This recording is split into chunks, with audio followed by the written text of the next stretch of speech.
கொளுத்துறா கொளுத்துறா அப்புறம் அப்புறம் முடிச்சு.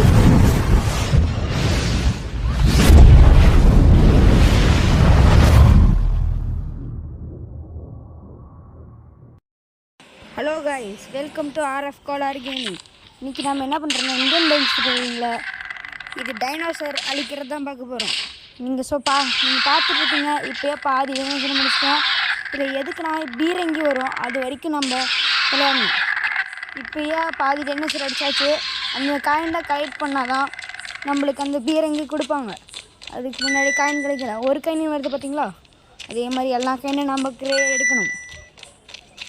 ரொம்ப தூரமாக டைனோசர் அடிச்சிருக்கோம் பாருங்கள். வந்துருச்சா AK-47 அது வச்சு தான் இப்போ அங்கே பாருங்கள் எவ்வளோ. ஐயோ, இந்த டைனோசர் எல்லாத்தையும் அடிக்கணும் பாருங்கள். ஸ்கோப் போட்டு இதில் அடிக்கிறது கொஞ்சம் ஈஸியாக இருக்குது.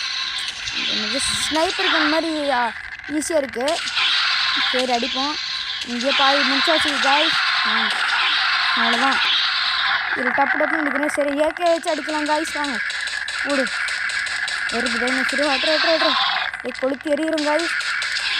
அவ்வளோதான் கைஸ். பாதி 2 டைனோசர் 3 டக்குன்னு வாங்கடா. அடிச்சு தூக்குறேன் 4 கூட வரவே மாட்டேங்கிறீங்க கைஸ். அப்படியே காயின் கலெக்ட் பண்ணிக்கிட்டே போய் அடிக்கலாம் வாங்க. எத்தனை ஒரு 6 காயின் வந்துருக்கு. அதை வருது பாருங்க. கிளிச்செரிடா. இன்றைக்கி நம்ம தான் ஆர்எஃப் கோளாறு படையே வருது. இந்த படையெல்லாம் நான் எப்படி சாத்துறது. அவ்வளோதான் 2 டைனோசர் அசால்ட்டாக முடிச்சாச்சு. 7 காயின் எடுத்தாச்சு. பின்னாடி எதுவும் காயின் இல்லை. சரி வாங்க. வந்துருச்சு எடுத்துருங்க. இல்லை பார்க்கவே இல்லை கைஸ். 10 காயின் 11 12 13 14 15. இது ஸ்னைப்பர் வச்சு அடிப்போம். போடு எங்கடா இது. கைஸ் இது அடிக்கிறதுக்கு கொஞ்சம் கஷ்டமாக இருக்குது கைஸ். ஏன்னா ரொம்ப தூரமும் இருக்குது. காயினும் அங்கங்கே இருக்கா, அதெல்லாம் கலெக்ட் பண்ணுற கொஞ்சம் கஷ்டமாக இருக்குது. இதில் மட்டும் அந்த ஸ்பீட் பட்டன் ஒன்று கொடுத்த பரவாயில்ல, வேகமாக ஓடிட்டு போயிருக்கலாம். எங்கடா அங்கே பாருங்க எவ்வளோ தூரம் இருக்குது, எவ்வளோ தள்ளி இருக்குது. சவுண்டு வேறு ரொம்ப அதிகமாக இருக்குது. இது அந்த என்னது சுட்டுக்கிட்டே இருக்குமே அந்த கண்ணு தானே. இன்றைக்கி அவ்வளோதான். எனக்கு டைனோசர் எல்லாம் போயிடுச்சு போ கைஸ். வாங்க இந்த கன்னை வச்சு அவ்வளோதான் பிறந்து எடுக்க போகிற எல்லா டைனோசரும்.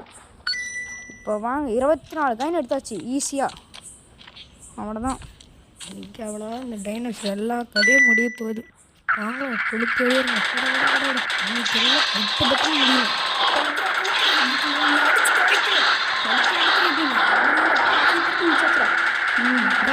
நம்ம பாதி பக்கம் முடிச்சாச்சு. அழுத்துறோம். சூப்பர் அடி. நம்மளும் நீங்கள் சல்லிங்க வந்து இப்படின்னா போயிட்டாங்க. அவ்வளோதான் நம்மளுக்கு தண்ணி கிடச்சிட்டாங்க.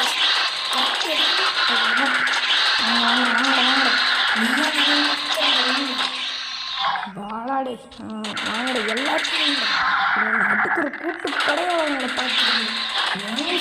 10,000 பேர்த்துக்கு வர்ற மாதிரி ஆடுவோண்டே. அதெல்லாம் யார் தெரியுமா, ப்ரோ பிளேயர். வாங்க அழுத்துறோம் காய்ஸ். அப்படியே பாதி வேர்க்க முடிச்சாச்சு. கப்பலையே படம் நாம் தான் பேட்டில் ஜெயிப்போம். ஐயோ இது இப்போ எனக்கு என்ன இது தெரியும். இப்போ இவங்கெல்லாம் அடிச்சு கொண்டு இந்த காயம் இருக்கும். அது எடுக்கிறதா ரொம்ப பார்த்துக்கலாம். எவன் கேட்பான். வாங்க அப்புறம் எல்லாம் பாதி பேருக்கு முடிச்சாச்சு. எல்லாத்தையும் இப்போ ஸ்கோப்பே அடிக்கணும். சரி வாங்க போடு. அவ்வளோதான் போடும். இவங்கெல்லாம் ஒன்றும் இல்லை. அவ்வளோதான் எல்லாத்தையும் முடிச்சாச்சு. இப்போ இந்த காயினை மட்டும் கலெக்ட் பண்ணால் போதும். 28 பெருங்கை. ஒரு 5 நிமிஷம் கொஞ்சம் வேகமாக போகிற மாதிரி இருந்தால் பரவாயில்ல. ஸ்பீட் போட்டுலாம் இருந்தால் கொடுத்துருந்தா பரவாயில்ல. முடிச்சு விட்ருக்கலாம். அவ்வளோதான்டா. பாதி காயின் எடுக்கணும். எந்த காலத்தில் தான் எடுக்கிறதோ தெரில. ரெடின்னு அவ்வளோ இருக்கும். ஆனால் எந்த காலத்தில் எடுக்கிறது இடின்னு ஒரு ஸோ எப்படானு எடுத்தேன். ஷோ இவ்வளோ காயின் ஒரே இடத்துல இருந்தால் பரவாயில்ல. இந்த டாஸ்க்கு மாதிரி விளையாடும்போது எல்லாத்தையும் ஒரே அடியும் கொண்டு வரணும். ஒரே இடத்துல இருந்து தள்ளி எல்லாம் இருக்குது. இப்போ தான் 61 வந்துட்டுமா எனக்கே தெரில கைஸ். ஒரு காயின் நினச்சா 68 இருக்கிறது இவ்வளோ தாங்க போகுது.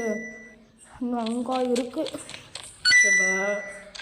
இப்போ 70 71 72 73 74 இப்போ 70 எங்கடா அவ்வளோதான், நம்மளுக்கு காயின் கொடுத்துறாங்க கைஸ், நம்ம ஜெயிச்சிட்டோம் கைஸ். பை.